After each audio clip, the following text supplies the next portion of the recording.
Hello, je suis ravie de vous retrouver pour cette nouvelle vidéo qui sera mon bilan lecture du mois de février, qui a été un très bon bilan, en fait qui a été dans la continuité, vous le verrez, du mois de janvier, puisque j'ai lu autant d'ouvrages.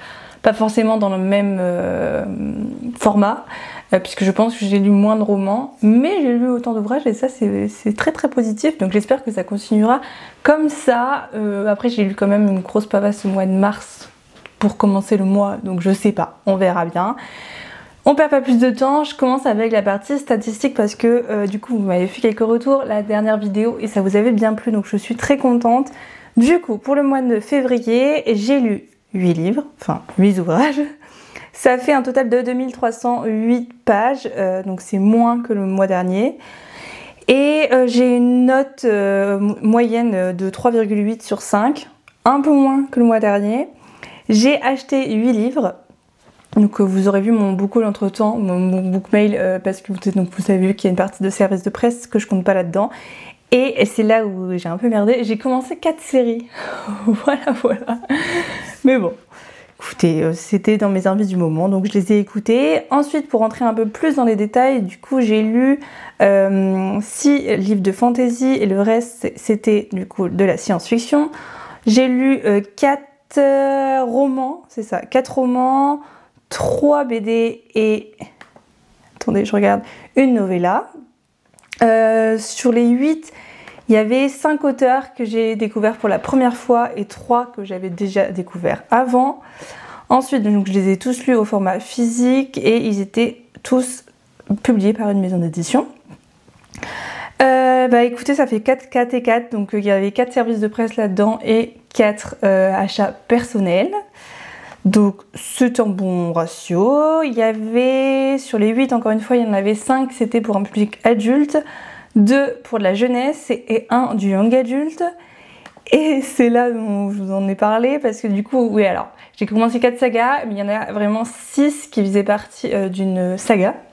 Du coup 2 stand-alone, donc voilà pour ça. Il y en a 4 qui ont été publiés cette année, donc en 2025, donc c'est comme ça que je vais sortir mes livres les plus anciens de ma palle. Il y en a 2 qui étaient publiés en 2024, 1 en 2023 et le dernier en 2019. Donc bon, 2019 on va dire que ça va. C'est que de la fiction puisque je ne lis que ça. Et pour les auteurs, il y avait 2 américains, 3 français, donc ça je suis très contente, un suisse, un anglais et un espagnol. Enfin, 2 états-uniens on va dire. Quand j'ai dit 2 américains, 2 états-uniens. Je préfère faire la distinction. Donc voilà un peu pour mes stats. Et le plus petit livre que j'ai lu, vous le verrez, c'est une BD qui faisait 80 pages. Et le plus gros, c'était un roman qui faisait 568 pages. Donc j'ai pas lu de si gros romans que ça pour ce mois-ci.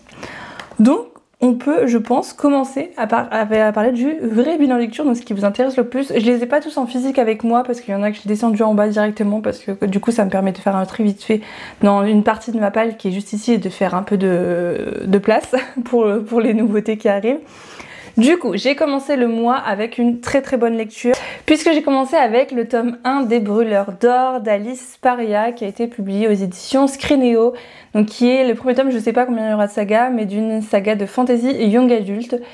Et j'ai passé un excellent moment. Je ne pensais pas accrocher autant à cet univers parce que vous le savez, je lis beaucoup moins de young adulte par rapport à avant parce que dans beaucoup de romans de fantasy young adulte, malheureusement pour moi, hein, ça plaît à beaucoup de monde, je trouve qu'il y a la romance qui prend beaucoup le pas sur tout le reste de l'intrigue. Et là, pas du tout. Je vous assure qu'il n'y a pas du tout. Enfin, il y a une petite pointe de romance, mais sur les 450 pages, un truc comme ça, c'était absolument rien. Et puis c'est même pas une pointe de romance, c'est un début d'une petite étincelle qui commence, mais... Enfin, bref. Vous le verrez si vous vous lancez là-dedans. Mais en gros, on va suivre une jeune fille, alors je ne sais plus son nom, moi et les noms des protagonistes, c'est toujours compliqué, qui de base vit dans un internat, donc elle est orpheline. C'est un internat qui est pas super bien réputé parce que c'est pour les laisser pour compte. Et au niveau de l'éducation, ils sont pas très très cool. Jusqu'au jour où elle est avec sa meilleure amie, donc elle est jeune, hein, elle a 15 ans, quelque chose comme ça. Et elle est avec sa meilleure amie, elles vont sortir de cet internat et elles vont tomber sur un jeune homme Un jeune homme qui va apprendre que en fait cette jeune fille elle manipule la magie, et il va lui proposer de venir rejoindre une école où elle pourra apprendre à manipuler cette magie et en apprendre beaucoup plus, parce que en fait jusqu'ici elle avait un professeur mais qui était encore une fois l'un des pires professeurs sur lesquels elle pouvait tomber, et qui était en dehors carrément de son internat, et qui la faisait chanter. Donc en fait, pour avoir ses cours, elle devait voler des objets rares dans l'internat pour s'offrir ses cours. Donc c'était pas une situation très chouette. Du coup, elle va accepter, elle va partir avec ce jeune homme, et du coup, elle va découvrir une nouvelle vie. Avec des complots, et c'est là où on va avoir le droit à des complots politiques, mais on va également la voir qui est rentrée dans cet nouvel institut et découvrir des cours sur la magie qui règne dans cet univers, et c'était vraiment très très chouette parce qu'il y a énormément de secrets, parce qu'elle va en fait c'est comme si on rentrait dans un endroit où on découvrait les pièces au fur et à mesure. Et au fur et à mesure, il y a des secrets qui sont débloqués, et j'ai trouvé ça vraiment hyper addictif. Ça se lit tout seul. Encore une fois, il n'y a pas de romance dans ce premier tome, donc je trouve ça absolument génial. Mais du coup, elle va sentir parce que ce jeune homme, elle va se rendre compte qu'il n'est pas venu là. Ils sont pas tombés par hasard face à face, et qu'ils cherchaient peut-être quelque chose, donc elle en est peut-être la clé ou pas. Bref, elle va en apprendre plus un peu sur la vie royale également, parce que là-dedans, dans cet univers, il y a également une royauté. Mais on sait également que là-bas, il se passe des trucs pas très nets. Donc bref, elle va en apprendre. En fait, elle va apprendre énormément de secrets par rapport à, parce que quand elle était dans son institut, forcément, dans son orphelinat, forcément, elle connaissait rien à ce monde, et là tout va s'ouvrir pour elle. Je pense que ça pourrait plaire aux fans de la Passe Miroir, mais je pense que c'est quand même plus jeunesse, et surtout moi j'ai pas accroché malheureusement à la Passe Miroir, et j'ai beaucoup aimé ce premier tome, donc je pense que je sais pas, c'était parfois onirique, c'était plein de magie, c'était plein de bons sentiments, mais en même temps il y a quand même une petite partie de noirceur qui pointe le nez à certains moments, donc j'ai trouvé ça très très chouette, et je trouve qu'on s'attache énormément aux personnages principaux aussi. On sent qu'il y a de la représentation, donc je veux pas trop vous spoiler, mais j'ai passé un excellent moment et je ne peux que vous le recommander. Ensuite, j'ai découvert le tome 1, voilà, pour vous dire que j'ai commencé beaucoup de séries, d'une saga jeunesse, donc Serruria de Martin Meron, que j'avais déjà découvert parce que c'est publié aux éditions Gulfstream. Je vous mettrai la couverture là ou là, je sais pas exactement. Que j'avais déjà découvert avec Il Mortem à l'époque, et on sent que cet auteur il aime beaucoup parler de la mort dans ses romans en jeunesse, mais il le fait très très bien. Là j'ai bien aimé, mais je pense que j'ai préféré Il Mortem parce que, alors j'adore l'humour, moi dans la fantasy, dans mes romans, etc. Mais je trouve que pour le coup c'était parfois trop, et j'ai pas tout le temps accroché. En fait, je pense qu'il faut un bon dosage, et il y a des moments où ça avait pas forcément sa place, et je trouvais que c'était un peu dommage parce que ça décrédibilisait un peu le personnage principal. Après, c'est un jeune garçon, du coup je vous en ai pas parlé, c'est un jeune garçon qui fait partie d'une famille de serruriers, serrurames, je sais plus comment ils les appellent. Et en gros, dans ce monde, tu meurs donc à un âge comme dans notre monde à nous, sauf que tu peux enfermer l'âme de la personne qui meurt, donc des personnes âgées, dans une clé. Et en fait, ils sont mis dans des espèces de tombeaux, avec une porte en bois, etc. Et en fait, une fois que tu as la clé, tu peux du coup mettre la clé dans cette porte, et tu peux faire revenir tes ancêtres qui ont le droit de revenir sur cette terre, ou je sais pas où est-ce que ça se passe exactement, pendant toute la journée. Mais ils doivent absolument repartir dans là d'où ils viennent avant la fin de journée, puisque sinon ils risquent d'être coincés et de plus jamais pouvoir revenir. Bref, ça serait un sacré bazar, et du coup eux leur but c'est de créer ces fameuses clés au moment des cérémonies funéraires avec les familles. Mais c'est très chouette parce que, et bon, après il va y avoir plein de péripéties par rapport à une menace qui pèse sur la ville, parce que en fait il y a des gens qui vont se faire voler leur trousseau des clés des âmes de leurs ancêtres, et du coup forcément ça va amener beaucoup de problèmes. Mais je trouve que ça, comment je peux dire, l'auteur nous fait voir la mort autrement. C'est plus une renaissance qu'autre chose, et j'ai trouvé ça très beau par contre, les messages qui ont été véhiculés dans ce jeunesse, parce qu'en plus dans un jeunesse je pense qu'on en a plus besoin, parce que forcément parler de la mort aux jeunes ou aux enfants, ça peut être compliqué, et là je trouve que c'est une belle métaphore pour montrer que il peut peut-être y avoir une vie après la mort. Donc j'ai vraiment passé un excellent moment et j'ai vraiment passé un très bon moment, mais comme je vous le disais, peut-être parfois un peu trop d'humour et du coup je me dis pour ce genre de livre peut-être que je suis plus la cible. Je sais pas, après comme je vous le disais j'avais beaucoup aimé In Mortem, donc c'est peut-être cette saga là qui me convient moins que l'autre que j'avais lu à l'époque. Donc je sais pas encore si je lirai la suite pour être très honnête. Même si j'ai passé un bon moment, même si ça a plein de bons sentiments, parce que on met également en avant l'amitié entre les enfants qui vivent la même chose, donc c'est très chouette, et qui vivent différentes choses, mais qui peuvent se soutenir du coup entre eux. Donc bref, il y a beaucoup de beaux messages qui sont véhiculés. Mais voilà, un peu pour cette lecture, donc j'ai mis 3,5. J'avais mis 4 pour les brûleurs d'or et la 3,5. Ensuite, j'ai découvert Les Chants du Chaos, qui a été ma première BD du mois de février, donc le tome 1 de Elk, j'imagine que c'est comme ça qu'on dit. Du coup, celui-ci, j'ai mis 3,5. Alors, en fait, on est dans un monde de fantasy qui, au départ, on les suit je sais plus, quand on suit les protagonistes quand ils sont jeunes, il y a une attaque, on sait pas ce qui se passe, et on les retrouve des années plus tard, et en fait, du coup, c'est un frère et une sœur qui ont pris le poste de dirigeant, on va dire. Et en fait, le village où ils habitent, ils sont entourés d'une espèce de grosse muraille, ils ne peuvent pas en sortir. Ils ont été emmurés, on va dire, parce que il y a des créatures fantastiques qui sont arrivées, des créatures sanguinaires qui s'en prennent à leur peuple. Et du coup, leur père, qui est de l'autre côté, a laissé tomber ses enfants, voilà, ils se débrouillent comme ils peuvent. Et c'est les deux enfants-là qui ont pris du coup la tête de tout du peuple qui a été enfermé. Et en fait, on va suivre du coup le jeune homme en particulier, parce qu'un jour, du jour au lendemain, il y a ils pensent que c'est un émissaire de leur père qui est arrivé de nulle part, et qui va commencer à compliquer toute la tâche de ce jeune homme pour régner, puisque en fait il va lui faire découvrir des choses qu'il ne connaît pas et des choses qu'il n'avait jamais ressenties et qu'il n'accepte pas de ressentir. Et du coup en fait c'est un personnage très antipathique, c'est pour ça que j'ai mis 3,5, parce que je me suis pas attachée à lui, parce qu'en fait c'est le genre de personne qui déteste ce qu'il y ressent, du coup il le fait ressentir à la personne. Enfin, en fait, c'est comme si la faute était sur la personne qui était en face de lui, et du coup, il devient insupportable. Il le déteste, alors que toutes les personnes autour de lui l'apprécient en tant que personne, puisque en fait, il n'a rien fait de particulier pour être détesté. Sauf qu'en fait, comme il s'en veut à lui, il le fait ressentir aux autres. Et je trouve ça dommage, parce que du coup, tout le côté imaginaire fantastique n'était pas assez développé dans ce premier tome. Vous voyez toutes les créatures dont je vous ai parlé au début, on sait même pas d'où elles sortent, on sait même pas comment elles sont arrivées, enfin on connaît rien du tout en fait sur la partie fantastique. On est juste focus sur ce personnage qui se rend compte qu'il commence à développer des sentiments qu'il n'a jamais connus et qu'il n'accepte pas, et du coup il le fait ressentir aux gens qui l'entourent, et c'est juste devenu un personnage imbuvable. À un moment, il y a une belle scène, je trouve, quand même, qui rattrape le tout. Mais voilà, je pense que j'en aurais voulu un peu plus. Après, je dois dire que je sais pas si j'arriverai à vous mettre des planches par-ci par-là.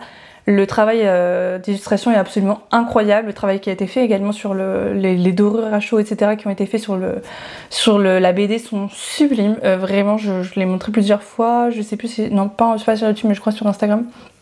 Je suis très très fan. Non, je vous l'avais montré dans le bookmail, il me semble.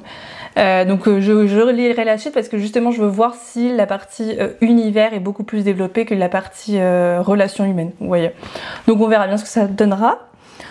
Ensuite, j'ai découvert le tome 1 du journal d'un assassin de Martha Wells, et j'ai passé un excellent moment. J'ai noté 4 sur 5 parce qu'il y a quand même 7 tomes pour le moment qui sont sortis, donc je me laisse du temps pour peut-être... je me suis une petite marge pour peut-être mettre un 5 sur 5 plus tard. Après, j'ai pas ressenti le coup de cœur de malade, mais j'ai passé un excellent moment. Du coup, on va suivre l'assassin, un assassin. En fait, c'est un... On sait pas encore exactement ce que c'est. C'est mi-robot, mi-humain, parce qu'il a quand même le corps d'un robot, on aurait dit, mais il a la face d'une personne humaine. Donc c'est pour ça qu'il s'appelle... je sais plus comment il les appelle. Une espèce d'androïde, mais je ne sais pas exactement. Mais en gros, il a toujours eu l'habitude... En fait, il a hacké son propre système. Quand il a fait ça, alors que la société qui l'a engagé ne savait pas du tout, parce qu'en fait ce sont des personnes, des personnages qui sont censés être au service d'une équipe ou d'autres personnes pour les protéger contre d'éventuels ennemis, on va dire. Et lui, quand il a hacké son propre service, en fait, du coup, il a passé ses journées après à regarder des séries, à regarder des films, et à ne faire que ça. Sauf que, en fait, les gens autour de lui ne le savaient pas forcément, parce que, il regardait à travers ses propres yeux, donc il n'avait pas forcément besoin d'un écran ou je ne sais quoi, puisque c'est aussi une intelligence artificielle. Et du jour au lendemain, du coup, il y a ces humains, comme ils les appellent, donc la mission pour laquelle ils travaillent, ils vont se faire attaquer, ils vont avoir des problèmes, etc. Et du coup, il va tout faire pour les protéger. Donc c'est une nouvelle qui fait 200 pages, ça se passe sur une autre planète, cette partie.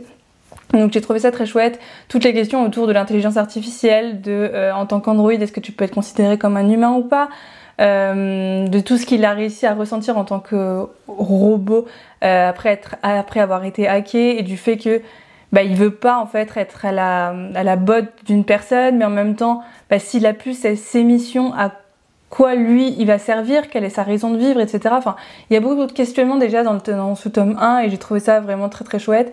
Il y a une série télévisée là qui va être adaptée, qui va sortir même, qui a été adaptée et qui va sortir sur Apple TV à partir du mois de mai, qui vient d'être annoncée. Donc c'est pour ça que là j'ai déjà, vous l'avez vu, peut-être, je sais plus, oui, vous l'avez vu dans mon book mail du mois de février, mais je me suis déjà procuré le tome 2, parce qu'en fait c'est à chaque fois que des nouvelles, à part un tome entre le 4, 5, 6, je sais plus exactement lequel, qui a vraiment le format d'un roman, donc, mais tous les autres sont très très courtes, et elles font entre 200 et 250 pages, donc ça se lit vraiment très très bien. Et je voulais pas préciser, mais du coup bien sûr que c'est de la SF adulte. Voilà, c'est publié chez les éditions La Talente.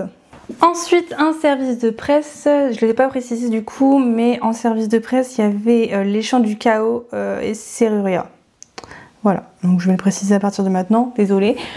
J'avais reçu du coup, La Gloire à tout prix de Émilie Tesch aux éditions Brajlon, donc vous saviez qu'il était sorti l'année dernière, mais du coup ils nous l'ont reproposé cette année, comme ils ont offert des partenariats SF. Ça va, mais pas aussi bien que ce que j'espérais, clairement. Après j'avais vu tout vraiment passer sur ce livre, donc bon, j'en attendais peut-être pas moins, voilà. Pas moins, pas plus, on va dire. Du coup, c'est un one-shot de SF. Donc, nous, on va suivre Kir, qui est notre protagoniste, qui maintenant vit qui vit au début de ce livre dans la station Gaïa, puisque sa planète a disparu suite à une guerre interespèces, on va dire. Et du coup, elle s'est fait le vœu de devenir une des meilleures guerrières de cette station, donc c'est ce qu'elle est devenue. À l'âge, alors je sais plus quel âge ils ont, mais genre 16 ans, quelque chose comme ça. En fait, ils sont placés dans différentes parties de cette station, soit pour devenir des guerriers, soit pour devenir des mères portrices, ou ce genre, enfin, il y a plein d'endroits différents, ou soit pour s'occuper de la partie technique, etc. Donc, elle a toujours rêvé de devenir guerrière, sauf que en fait le jour de son affectation, elle se rend compte que en fait ils veulent juste qu'elle engendre des fils pour pouvoir créer des hommes qui sont aussi forts qu'elle, etc. Donc c'était pas du tout ce qu'elle avait prévu, sachant que de base elle est quand même très proche du commandant de cette station, donc elle s'attendait à plus. Et son frère quant à lui est ce que c'est écrit dessus? Oui, c'est ça.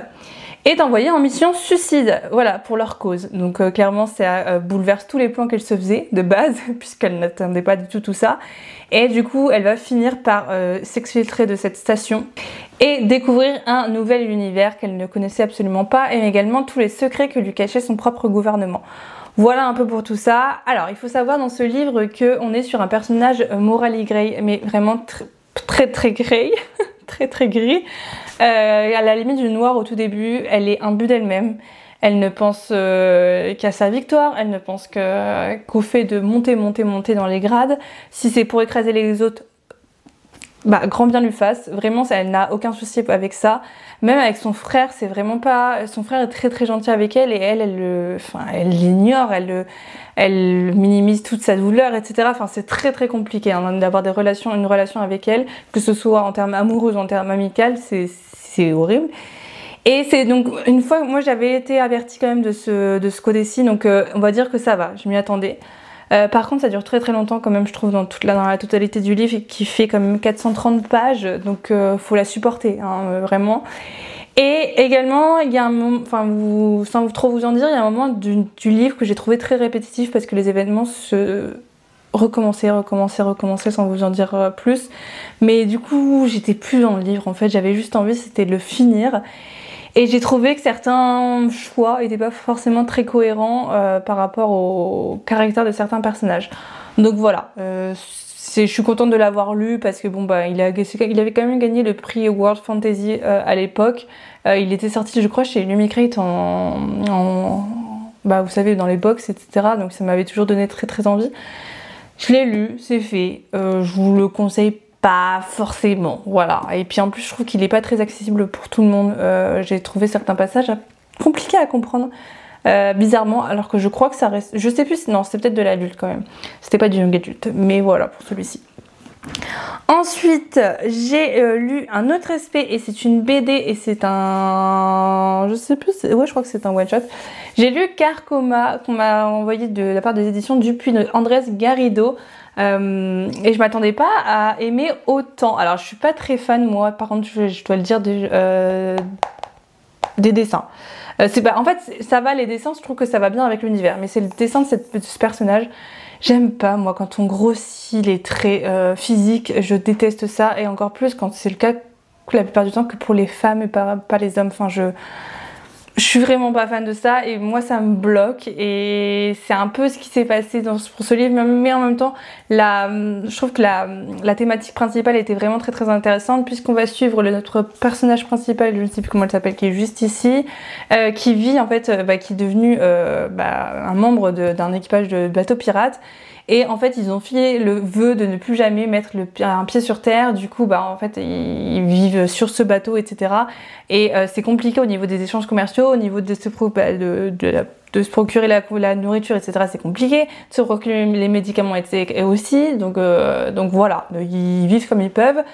Jusqu'au jour où il y a un jour ils font naufrage je ne sais plus où et elle va tomber sur cette fameuse créature et du coup elle va devenir sa maman. C'est ce qu'on appelle une sirène. Voilà, la sirène est un peu spéciale, c'est pas les sirènes qu'on connaît habituellement. Mais en même temps à côté de ça leur capitaine va également tomber sur un truc dans une... sans vous dire trop, dans une grotte. Ce qui va faire ressortir les côtés les plus sombres de ce capitaine et c'est pas joli à voir puisque il va s'en prendre à son propre équipage. Voilà.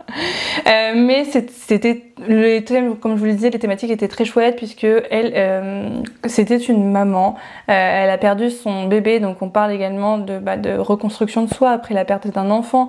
Donc c'est pour ça qu'elle met autant de qu'elle aime autant s'occuper de cette sirène puisque c'est devenu son enfant et ça, je sais pas, ça partage quand même de belles valeurs par rapport à tout ça et c'est devenu, en plus au départ c'est vraiment un personnage pas très sympathique et ça la rend beaucoup plus sympathique, donc et je trouve, c'était vraiment bien fait, c'était sombre et en même temps il y avait, grâce à ce personnage juste ici, une part de lumière qui prenait beaucoup le pas sur tout le reste de l'histoire.